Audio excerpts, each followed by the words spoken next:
Is it really so strange? It's the music stupid.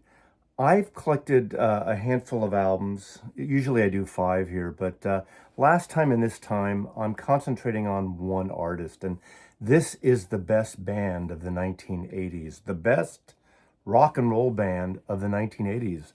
And ironically, they're another band from the Manchester area. I did a recent video that I really thank you for watching. One of the more successful and most watched videos I've done on the band 10cc out of the 70s. A very interesting band. I wouldn't call them the best band of the 70s, but just a wonderful band. Now, they have an extensive catalog, so someone asked why I didn't include everything, like especially the song that kept coming up, requested, why didn't I talk about Feel the Benefit? Great song. But I just concentrated on a selection of albums, and at some point I'll do a full-on discography on 10cc, but we're talking about now in the 1980s, the best band in the 1980s.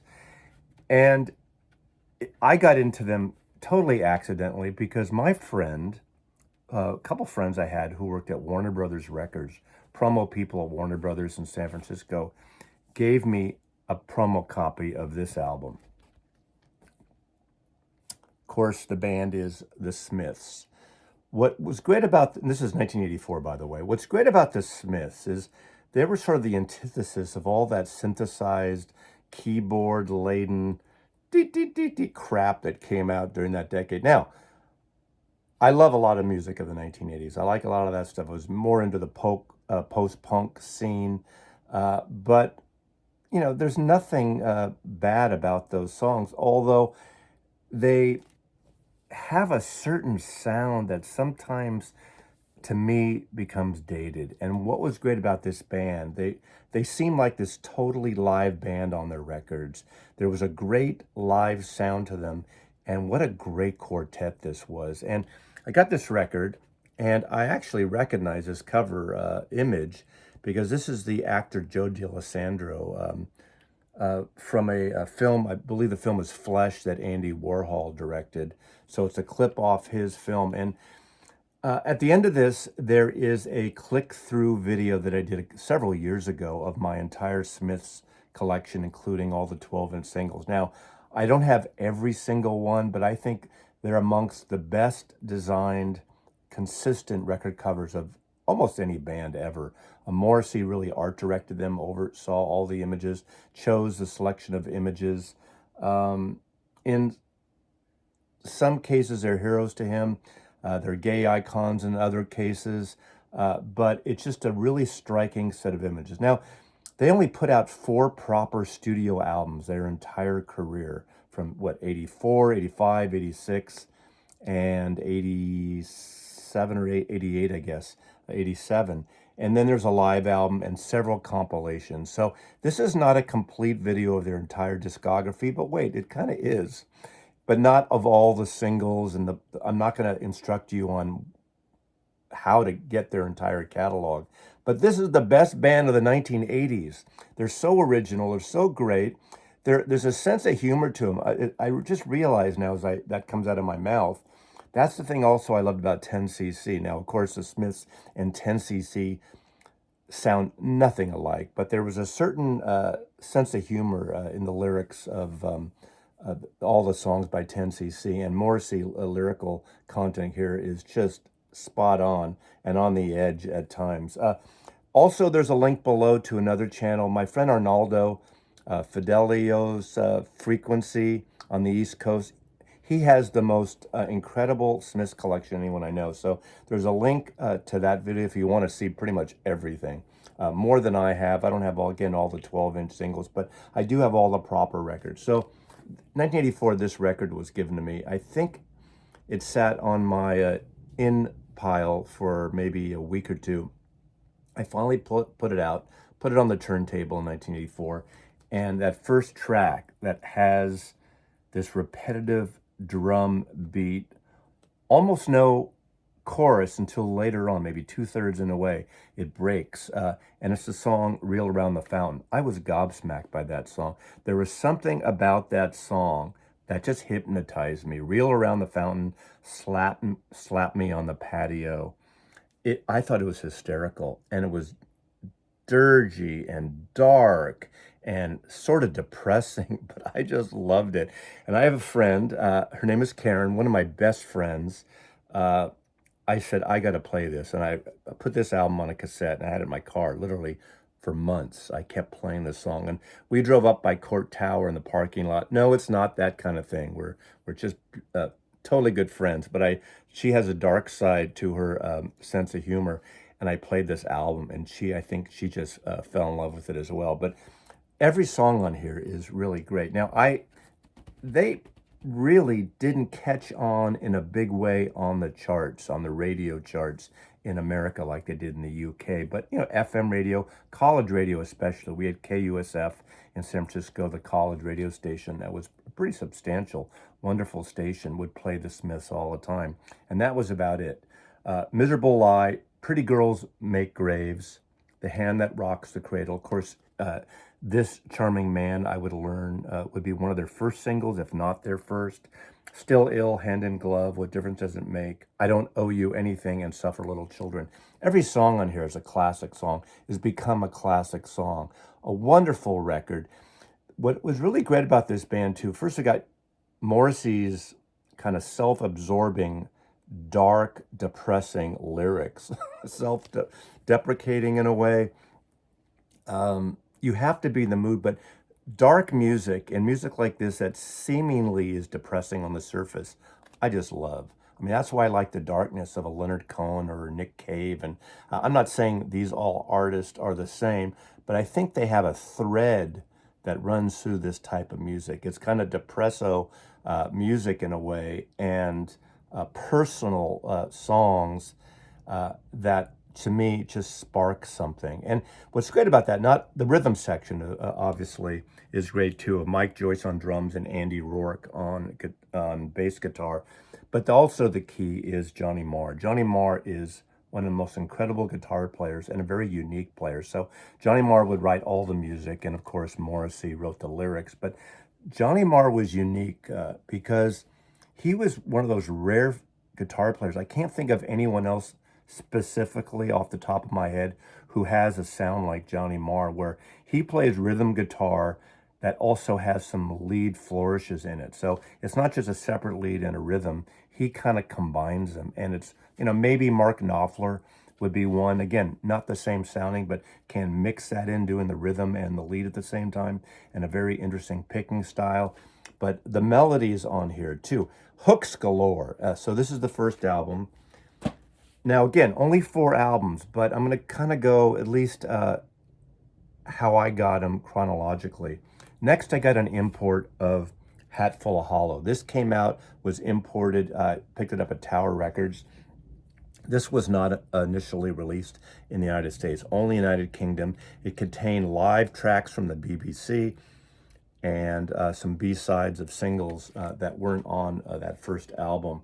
And I just love this. Of course, William is Really Nothing. What Difference Does It Make? Hand in Glove. This Charming Man, again, a different version than the first album. Heaven Knows I'm Miserable Now. Again, that dark, sardonic, just the way Morrissey has lyrically, it's just hysterical. Girl Afraid, and Reel Around the Fountain. The version on here is not as good as the proper studio version from my point of view. Oh, I will want to throw out too that half of that, or a portion of that first album, was recorded at Strawberry Studios, 10cc Studios, outside of Manchester in Stockport. So there is kind of this thread that happens there. But and Please Let Me Get What I Want became it's one of the most beautiful songs that Johnny Marr and Morrissey has ever written on here. But the killer song on here, which really stands out in a different way and almost seemed like this psychedelic heavy thing. It could be Led Zeppelin without Led Zeppelin, because it's not, it's heavy but not Led Zeppelin heavy, but the guitar sounds remind me a little bit of something that maybe Jimmy Page would come up with. Again, it doesn't sound like him, but it's like a sense memory of something that he might have written or stolen back in the 1970s, and that is How Soon Is Now. That vibrato guitar, and just an incredible record. So this is a wonderful record. Look at that. Look how young they are there. This eventually would come up, and has become canon in their catalog, aside from their 4 proper albums. And any box set that would be included in. Now, in 1985, their second proper studio album is Meat is Murder. Again, cover art, taking a stock, infamous shot from the Vietnam War, taking out the Make Love Not War written on the helmet, and of course, Morrissey has it changed to Meat is Murder. Morrissey is a vegetarian, and this is kind of right directly in your face. You know, some music lovers don't like when an artist is politically or socially like just throwing it out there in your face, and Morrissey is definitely one. I'm a huge fan of Morrissey's singing and his writing. And I have a bittersweet love for him. He has made my wanker list, I think, 2 years in a row, but I still buy his albums and I still like his sounding. But his whole thing about not showing up and leaving a concert when he's not in the mood or something affects him is, to me, kind of wankish, definitely. But opens up with the Headmaster Ritual, Rush Home Ruffians. The Joke Isn't Funny Anymore ends side 1. What a great track. One of my favorite tracks on this album. And of course, Barbarians Begin at Home. I'm not mentioning every song, but this is the tour that the only time I ever saw the Smiths play live. And this ends with this amazing, epic Meat is Murder. A beautiful song. Again, a dark, dirgy, slow build of a song. I saw them at Henry J. Kaiser Pavilion, I guess they call it, in Oakland, California, in 1985. And I will say, I love the Smiths, and they were terrible that night. The sound was echoey and off. Maybe that's what attributed to that. And I love this band. And I've seen Johnny Marr 3 times since, and he has developed his own, finally, his voice, his vocal, where he does maybe do a handful, 5 or 6 Smith songs. And because he never really had the voice, but he has got it. It's definitely still not Morrissey. But that's the time I saw him, so at least I'm glad I saw him. But this is a great album, too. I think their epic, the best album they ever did, was their following album, The Queen is Dead. And this is from 1986. Wonderful record. This has the French actor Alain Delon on the cover again. Morrissey art directs this. There is the band right there. Every song on here is great, and this is a classic album. The Queen is Dead, Frankly, Mr. Shankly. So they do have a little bit of a bar room music hall type of sound occasionally. That's a really upbeat, bouncy number. I Know It's Over, Never Had, No One Ever. Obviously, Morrissey writes a lot about these personal loves, lost, not have. Someone just so close you can't reach in. It's part of his own being and his own aura and what he writes about. Cemetery Gates, one of the greatest sounds. Morrissey and Johnny Marr, but you can't discount the great rhythm section here. You know, Morrissey and Marr always get it, but the 4 of them as a band were a great band, the greatest band of the 1980s. From my point of view, I didn't say that. Someone was already saying, you're wrong, Mazzy. It is just your opinion. Of course, my opinion. I'm making this friggin' video. Cemetery Gates, but the acoustic guitars on these, the way these records are recorded and eventually self-produced by mostly Johnny Marr, Cemetery Gates, Big Mouth Strikes Again. One of the great songs on here. I think I might have got it on the 12-inch single at first. I can't remember in terms of the order, but that is one of my favorite songs, The Boy with the Thorn in His Side. Just the arrangement of that is so dynamic, and it's so catchy. And again, Morrissey, even with his dark lyrics, he's got this really humorous hook and sound that hooks you in to his songwriting, from my point of view. Now, I know some people just, I love the Smiths, I kind of like their sound, but I can't stand Morrissey's voice and that depresso thing he always does. That's fair enough. But that's what makes it really interesting, more than all this other like semi-post disco, electronic, tinkling, keyboard, and fake drum sounds that was happening during the 1980s. That to me, like, really destroyed a lot of music too. Big shoulder pads, all that stuff. Vicar in a Tutu. I mean, just the titles alone. There's a light that never goes out, a great song. And of course, this ends with one of the greatest lyrics. Politically incorrect is Morrissey? Absolutely. But the song, some girls are bigger than others. Some girls are bigger than other girls' mothers. A wonderful album by the Smiths, 1986. The Smiths, The Queen is Dead. Then a couple of comps started happening in the UK. Remember, all their albums, I think, were in the top 3 or 5 on the UK charts. Not in America, obviously. But Rough Trade would put these records out. I'd buy some of the imports. I got most of their albums promo, the American versions. Most of these are the American versions. But this is a UK original copy of the first comp that came out. This is like a best of. The World Won't Listen. Now, I love this cover. This is a Jürgen Vollmer photograph, the German photographer. You may know his name if you're a Beatle fan because he photographed the Beatles in Germany. The cover of John Lennon's rock and roll album where John is standing in the doorway and the other Beatles are walking by blurred. That was taken by Jürgen Vollmer. This is, I have several books of his about the youth in Liverpool at the time and in Germany and Hamburg. Just great photographs of the time. This is a wonderful cover again. Another Jürgen Vollmer shot as well. Just love that. This is a comp. This is like a greatest hits. Panic, Ask, London, Big Mouth Strikes Again, Shakespeare's Sister, Shoplifters of the World Unite. What a great song title. Asleep, this beautiful, slow. Sleep is one of the most beautiful songs. At the very end, you hear this dial tone, this phone, and this woman's voice on it. You just haven't earned it yet, baby. Oscillate widely is kind of an interesting instrumental, just a nice little break in the action in a way. But this is, if you want a single comp, this is the way to go. And America wouldn't put this out. Their American label, Sire, decided not to do this. And instead, they did something even better, which is considered the best comp of the Smiths. And I always suggest, even though I love Reel Around the Fountain, sometimes that's my favorite Smith song, only because you always remember your first. And I love that song, which is not on here. Louder Than Bombs.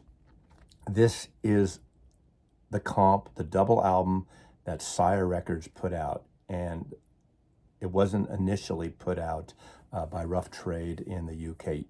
A little while later, I don't know if it was a year later or so, they did put it out because a lot of people were importing American copies to the UK because they love this comp. But this is one of the best albums they've done.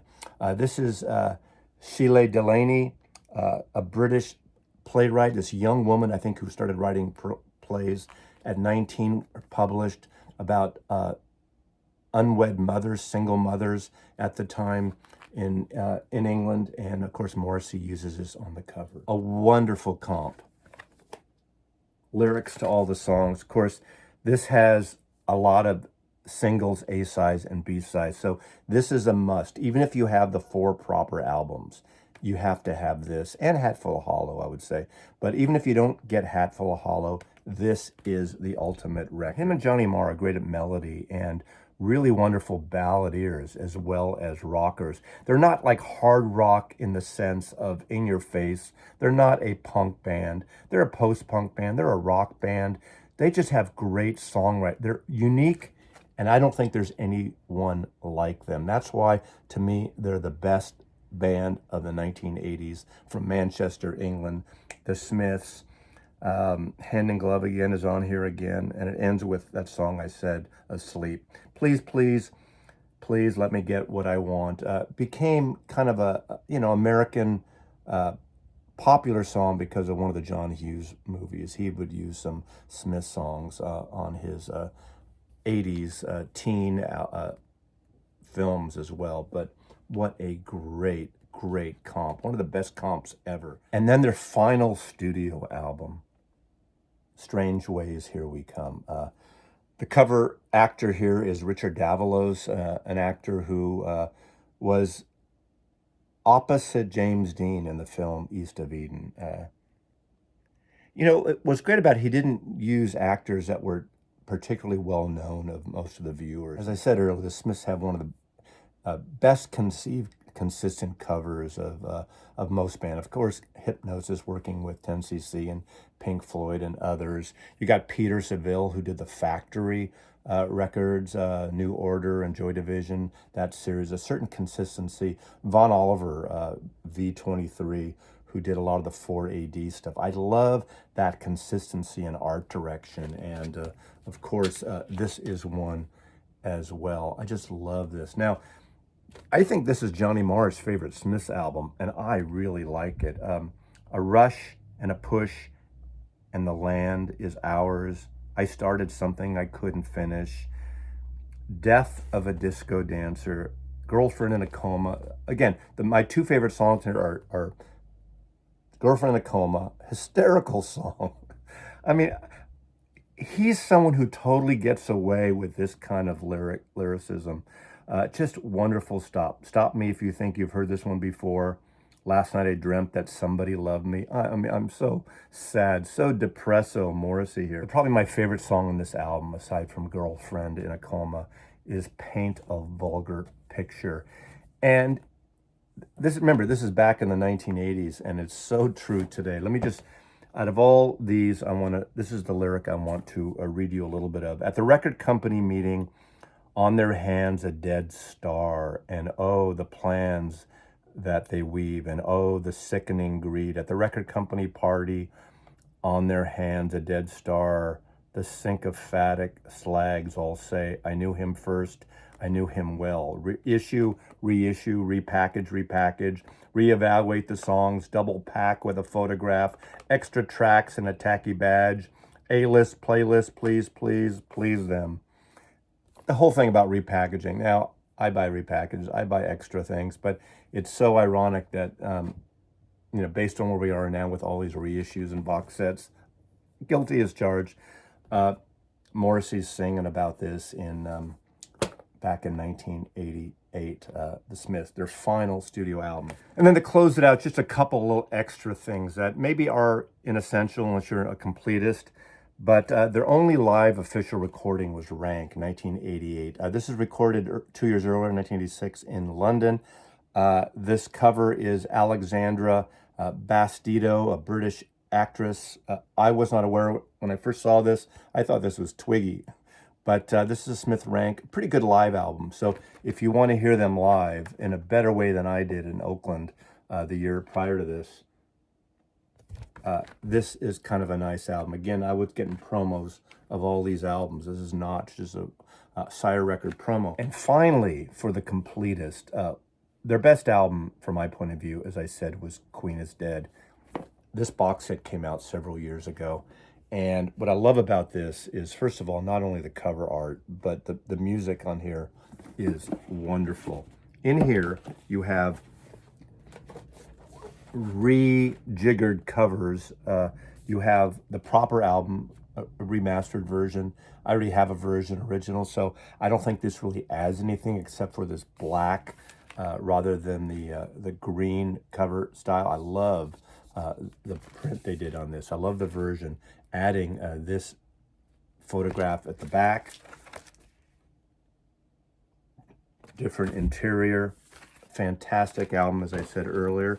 You have another double album of additional songs. This is outtakes, demos, B-sides of singles of the time. But look at this, they use another frame from that Alain Delon film, which is kind of wonderful. I just love, again, the art direction, the package design on this is exquisite. You have the singles, the B-sides, Asleep, Rubber Ring, the songs that were on that double comp. So again, this is only for people like me who are kind of all in, that want the demo versions on other versions. But you also have this to me, and I love this cover. You have the Smiths live in Boston. Of course, this is a posthumous live album, So again, it wasn't one of the proper releases back in the day, with this great cover photograph of Jack Kerouac, the great writer, beat poet writer. Look at this. Just a great album, great packaging, wonderful art direction, wonderful design. Just love this band, the best band of the 1980s. Thanks for watching. Check out the music. Mazzy loves you. It's the music, stupid.